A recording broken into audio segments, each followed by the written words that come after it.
Hello from Gardening at Douentza here in Ireland, and this video is all about when you have an orchid that desperately needs a repot, but it really isn't the right moment for other reasons. So we have a tricky one today, and I hope you'll come and help me repot it.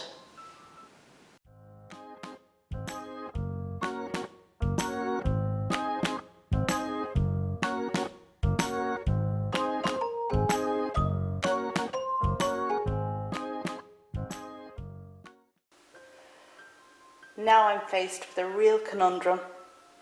In front of me we have Iwanagara Appleblossom, which is a beautiful plant, and it is about to flower. Can you see that spike in there?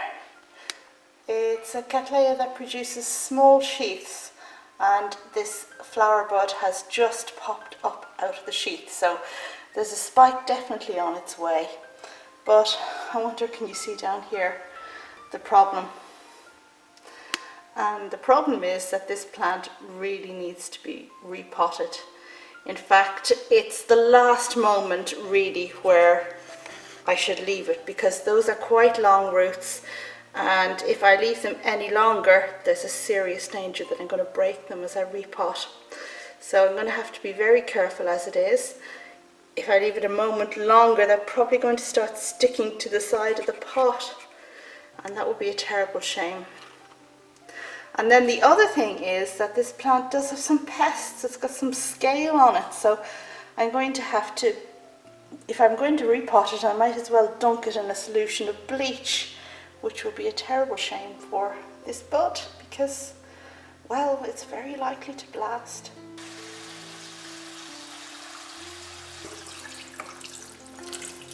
I'm now going to soak this plant to make it easier to remove the pot without breakage.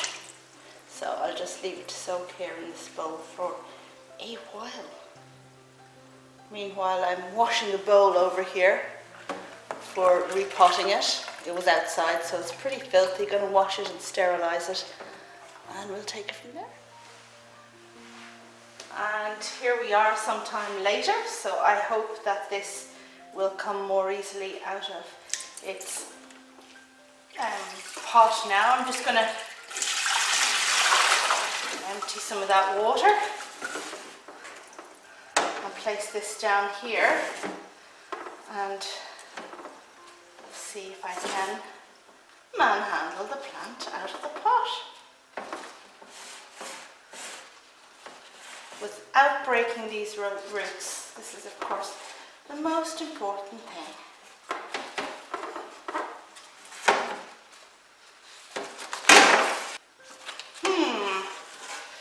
Is always really difficult. Whichever one I try and do on camera is always really difficult. Being very careful of the front bit.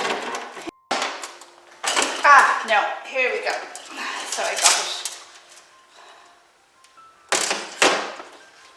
Okay, and here is my plant.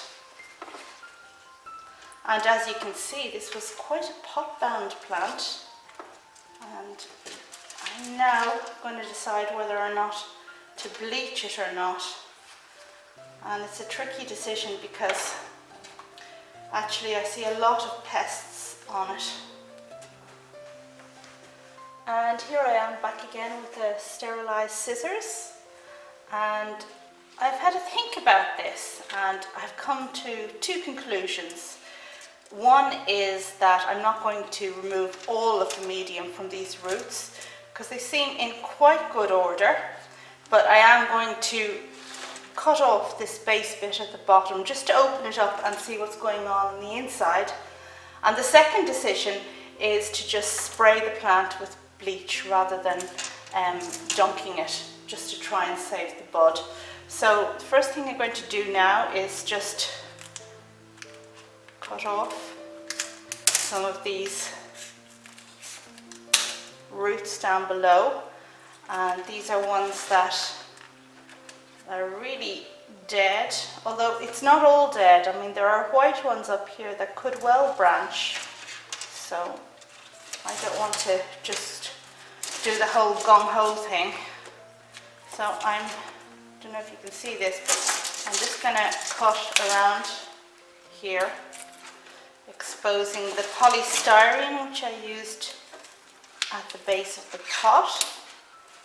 And I'd just like to reiterate again that I'm not advocating buying polystyrene to put at the base of anything, but if you have it knocking around your house, why not use it for orchid potting rather than sending an orchid to fill a dump somewhere.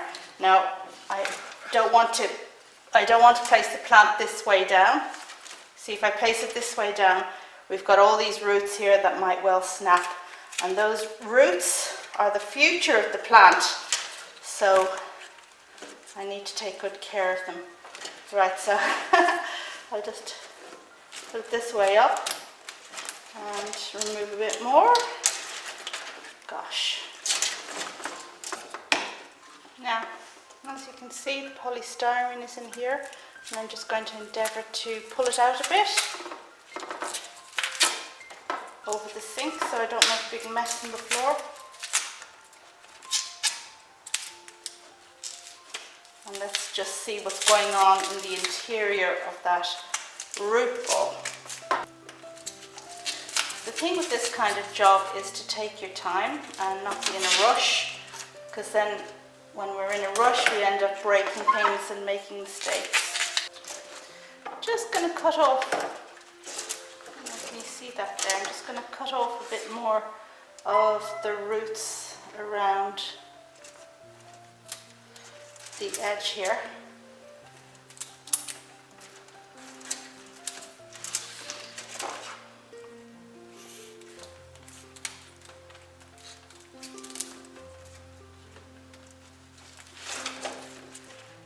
Now you can see how these roots here are pretty dead because they've been crushed against the side of the pot and they're darker in colour. We can see a lot of the roots in here have degraded and aren't good, so I'm going to cut a bit of that out. Now, I said I wasn't going to completely unfurl the root ball, but it looks like that's what I'm ending up doing.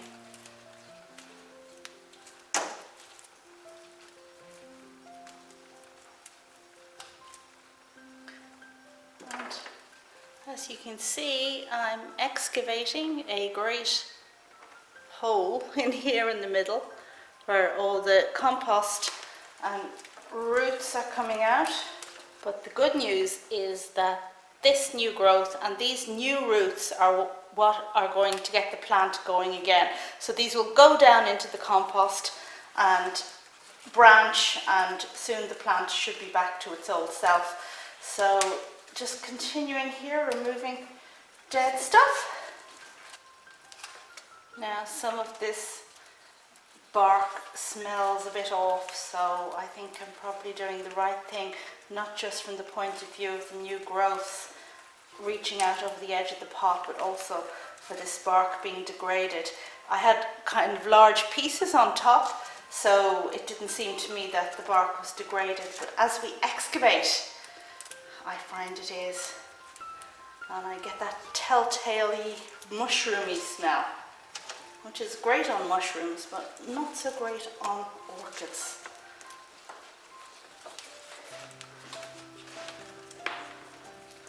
And this job, of course, goes on longer than anybody ever wanted.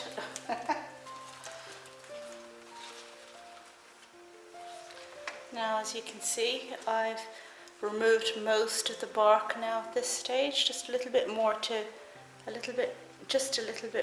do.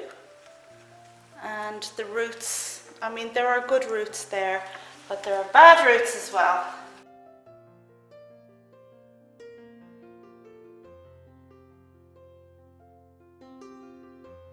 Now, I use bleach to get rid of pests on orchids, and I did make a video about it before, which I'll link to at the very end of this one. The thing to remember with bleach is the higher the concentration, the more likely you are to kill off all or most of your pests. However, the greater the danger to your orchid. Now, having said that, I've used the bleach mostly with thick-rooted orchids, with Cattleyas and frags, and have had no problems whatsoever. The only time that I did have an adverse reaction to bleaching my orchid was with a Masdevallia that promptly died. So take from that information what you will. I'm putting a card up on the screen here with a list of the ingredients that are in the bleach that I actually use.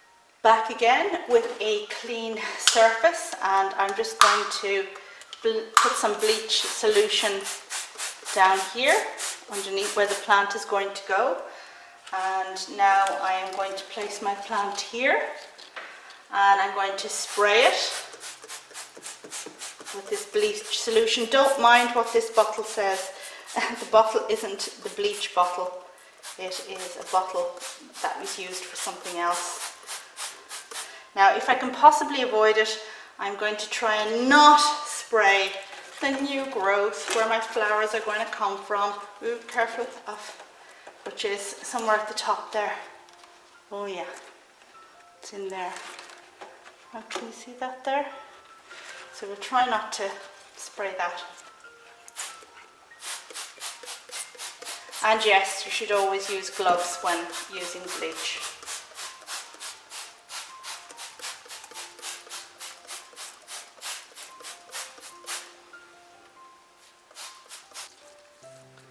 Just rotating the plant, making sure that I have got all the pieces.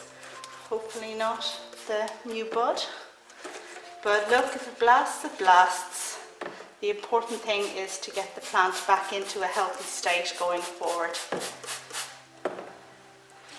Okay, now turning over here, and I'm very pleased to see that my new growth and my new roots are still intact, which is a definite plus.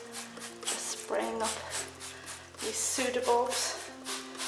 Okay, now this is pretty much drenched with bleach. There's a terrible smell in this room. And I'm going to just leave this for about an hour. And a quick shower later. Well, not so quick. Let's make sure we get all of this bleach off.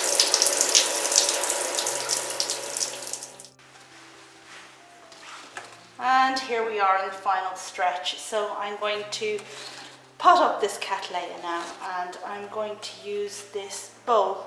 It's a plastic bowl. I do prefer clay bowls for my Cattleyas, but it's not always practical. The plastic is much lighter too. Now, what I'm going to do is I am going to pot it in here like this, but I want to make sure that it doesn't move. And that's kind of very important while roots are establishing. And if I pot this and I haven't got it in solidly in the bowl, then what's going to happen is that it'll move a bit, and the root might be attached to a bit of bark and break off, and that of course is disastrous for a newly potted plant, especially one that's lost a lot of back roots anyway. Okay, so what I'm going to do here is I am going to use this plastic string that you've seen me use before. Now this is actually metal coated in plastic, and I got it was sold as like florist's wire or something like that, and I find it just so very handy for tying my Cattleyas into their baskets. Here's the wire, and I'm just gonna snip it here. And what I'm going to do now is I'm going to thread this through the holes at the base of the pot, because these are the only things that I can tie into. There are no holes around the side of the pot in this instance. So up this comes like that. The bark I'm using today is reptile bark, which I use because I can't get my hands on proper orchid bark. Now this is probably a bit small for Cattleyas, but it'll have to do. Now place my plant in the bowl. Okay. And I'm moving it back as far as possible because, as you'll recall, this is a new growth. There's only one new growth on this plant. Actually, I think I saw another one somewhere in the middle, but this is the main one, so this needs loads and loads of space right there at the front. And now I'm taking my wire, I'm threading it through the plant here, and I will now proceed to try and poke it out the hole on the other side. So this is fun. That's just the other one, kind of flopping around here. Woohoo! Yeah, I told you this was the fun bit.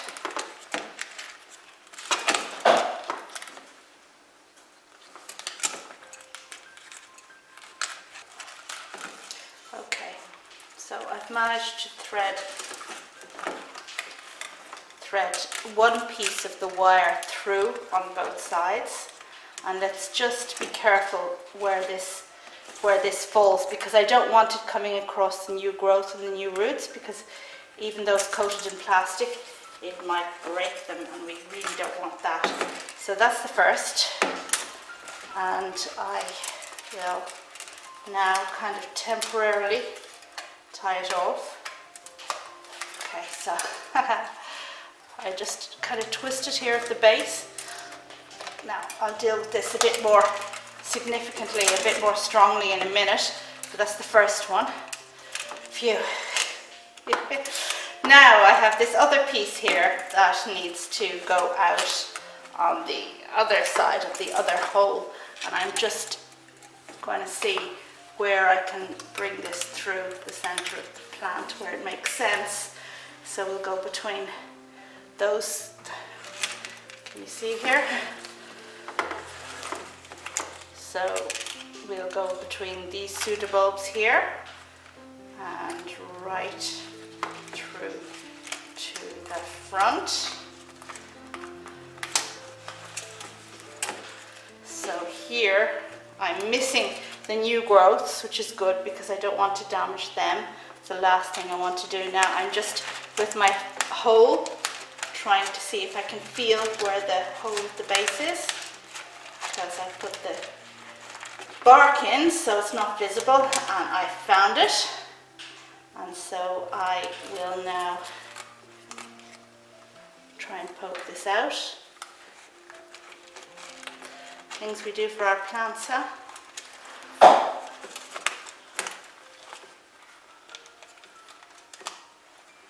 And here we go. Right. So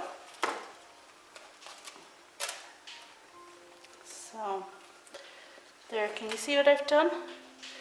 So these are the two bits of wire here, and I'm just kind of temporarily twisting them around so that I can come back and tighten it later. For the moment, I just want to make sure they don't escape, because that took me quite a bit of work to get that in place. Now, my plant is a bit lopsided, but we're going to fix that. And now, with the wire loosely tied, I'm going to position the plant the way I want it to be positioned in the bowl, and moving it back as far as I can, leaving loads of space here at this side, over here at this front here. Okay, right. Now I'm going to start putting some bark around this plant.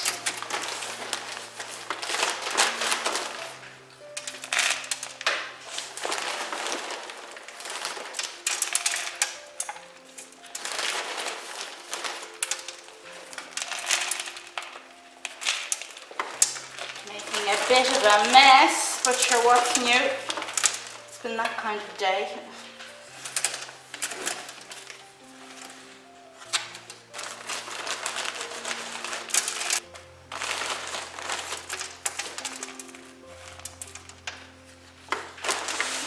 Now what I'm going to do is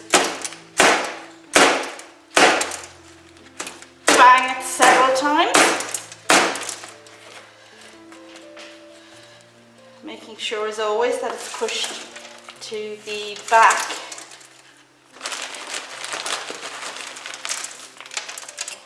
Now this bowl is actually quite a nice size for this particular Cattleya.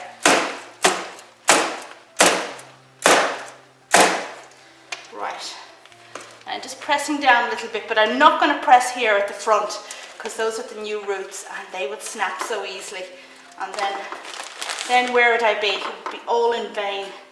Okay, now I want to tighten those wires to make sure that this plant is really kind of tightly in place, which is a bit tricky. So I'm going to lift it up a bit. Oh, and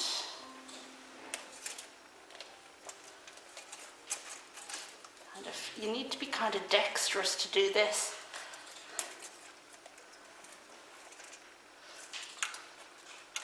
I'm just kind of twisting that one there, and I think that's that. And then where's the other one? Oh, the other one is quite loose, quite loose. So I can't show you because then the bark is just going to spill everywhere. Of course, if you tie this at the top, you can see more easily what you're doing, but I really don't like tying it at the top because there's more danger of breaking off something. I find anyway, but like, if you're going to copy me here, I'm going to do it whatever way makes sense for you. And what we're going to do now is see if I can actually lift this plant and it doesn't move. Okay, that's quite good, huh? So probably like when I'm off camera, I'm going to tighten it just ever so slightly more.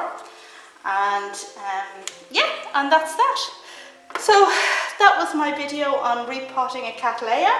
I know I've made one before, but I just wanted to show you, well, a couple of things with this particular one. Oh, one thing I forgot. I'm going to top dress with oyster grit. And oyster grit is great for giving the plants calcium, which is necessary because there isn't any calcium currently in the fertilizer that I use with my Cattleyas, and they do need it. I did notice some blackening of some pseudobulbs upstairs, and that's down to a calcium deficiency. Now, oyster grit is the cheapest way to actually give your plants calcium. And that brings me to the end of my Cattleya repotting video. I think we did a good job. I'm linking here to some other Cattleya repotting videos I did previously, and also the one where I bleached the orchid. Thank you very much for watching, and check back for lots more orchid and gardening stuff. Bye!